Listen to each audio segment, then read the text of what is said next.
I'm going direct to read the statement. Press statement, today, 7th of January 2025. We are calling for the formation of a public commission of inquiry led by an independent body to investigate abductions, politicization of police, resurgence of criminal gangs, land grabbing, and state capture. In recent months, a significant number of Kenyans, religious organizations, and international bodies have raised serious concerns regarding a disturbing trend of abductions, politicization of police, resurgence of criminal gangs, and the troubling specter of state capture within our country. These developments threaten the safety, dignity, and democratic rights of every Kenyan citizen. We have repeatedly raised alarms over a series of abductions that have predominantly affected young individuals. These heinous acts have resulted in numerous victims suffering from death, physical harm, psychological trauma, or enforced silence. Despite these alarming reports, in the public outcry, the Director of Criminal Investigation, that is DCI, has distanced himself from accountability, claiming ignorance regarding the perpetrators of these abductions. Similarly, the Inspector General of Police acknowledges the existence of these abductions, but absolves the police force from any responsibility by asserting a lack of knowledge about the individuals involved in these operations.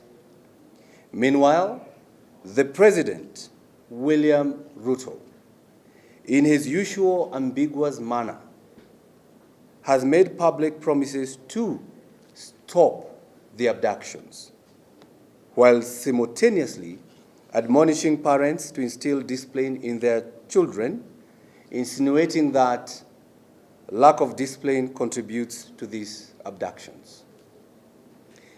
In a concerning development, 5 young men who had been reported missing under mysterious circumstances were released at various locations across the country yesterday in what appears to be a well-coordinated effort. The simultaneous release of these individuals from different counties suggests a deliberate strategy rather than a random occurrences. These incidents are not isolated. They reflect a disturbing trend of escalating state-sponsored abductions, violence, and human rights abuses. We call for a thorough and transparent investigations into the circumstances surrounding these abductions, as well as appropriate action against all individuals involved. We do so with a lot of hesitation, since the police have denied responsibility, they have demonstrated lack of impartiality, they are conflicted, and remain beholden to the executive, despite them being an independent institution under our Constitution. The next part will be taken by the MP for Githunguri, Taganwa Musho. Thank you. I would like to take this opportunity to thank the Kenyan people who united in a concerted effort to advocate for the release of the abductees by mounting public pressure and threats of mass protests. This raises significant questions about the government's responsiveness and commitment to upholding the rule of law. We also appreciate the ICC quick response in opening the portal for reporting human rights abuses by the state actors and other collaborators in setting early stage of collating the data ready for the eventuality. This collective action demonstrates that through the sovereign power vested to us by the Kenyan Constitution, we can stand together to hold the rogue government accountable for its actions. Let us continue to raise our voices in pursuit of justice and accountability for our country.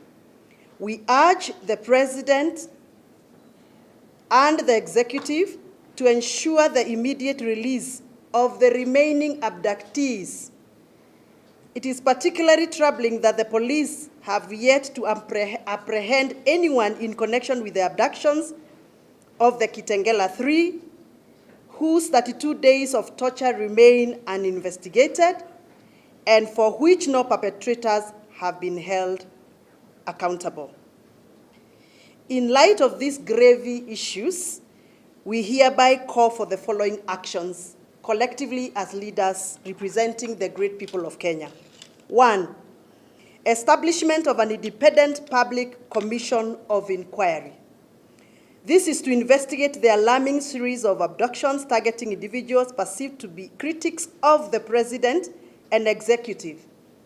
These abductions represent a systematic attempt to silence dissent and instill fear among the populace of Kenya.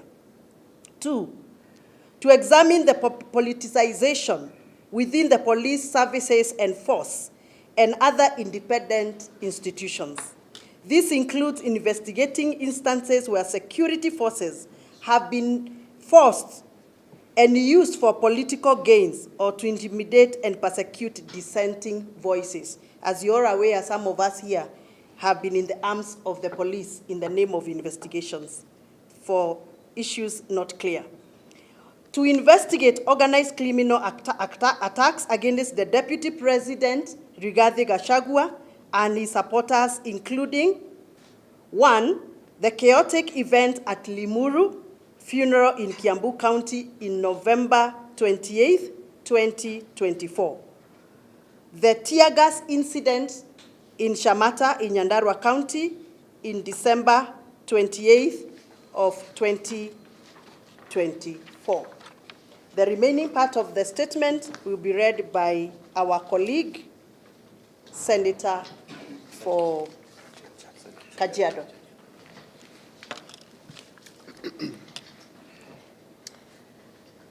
To assess the resurgency of state-sponsored criminal gangs, including Mungiki, that are terrorizing citizens and deserters.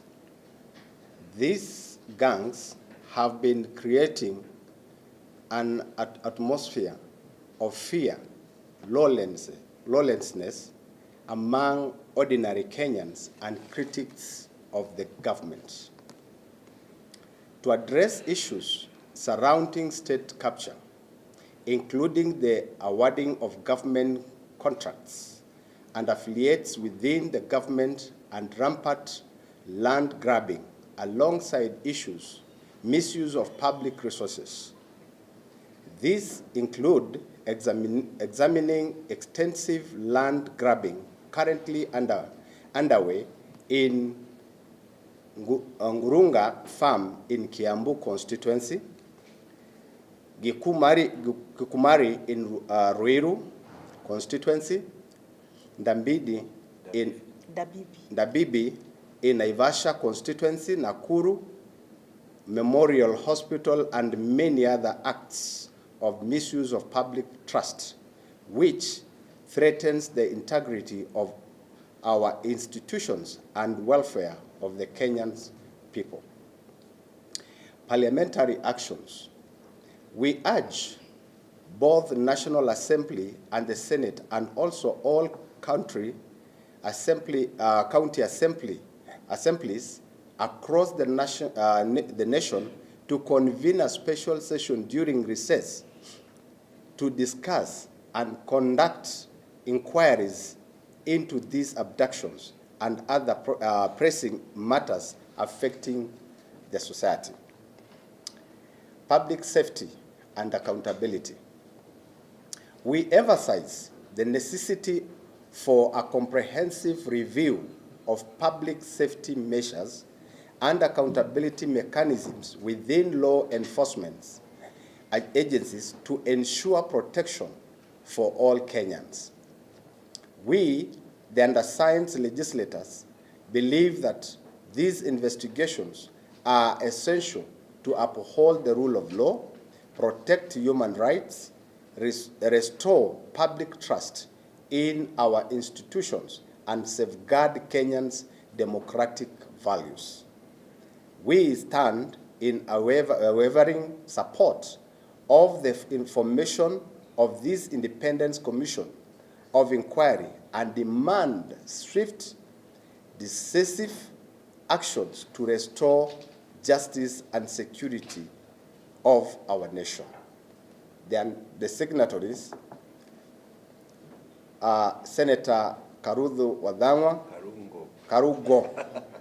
Dangwa, Kiambu County, Honorable Onesmus Ngogoyo, Kajiado North, Honorable John Kagucha, MP Mukurweini, Honorable Wanjiku Muya, MP Kipipiri, Honorable Gadhoni Wamushomba, MP Githunguri,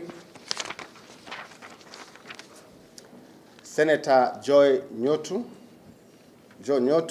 Murang'a County, Honorable James Gakuya, MP Embakasi North, Honorable Edward Murieu, MP Gatanga, Senator John Methu, Nyandarua County, Senator James Murango, Kirinyaga County, Honorable Peter Kihungi, MP Kagema, Honorable Jane Kihara, MP Naivasha, Honorable Njeri Maina, MP Kirinyaga, Honorable Samuel Kachobe, MP Subukia, Honorable Teresia Wanjiku, MP, Honorable George Kaimburi, MP Juja, Honorable Major Dong Kadiru, MP Embakasi Central, Honorable Joseph Munyoro, MP Kigumo, Honorable Mary Wamaua, MP Maragua, Honorable Mwango Amos, MP Starehe, Senator John Kinyua, Laikipia County, myself, Senator Kajiado, Honorable Seki, Honorable Gitonga Mukunji Manyata, Honorable George Wandeto, Geoffrey Wandeto, MP Tetu.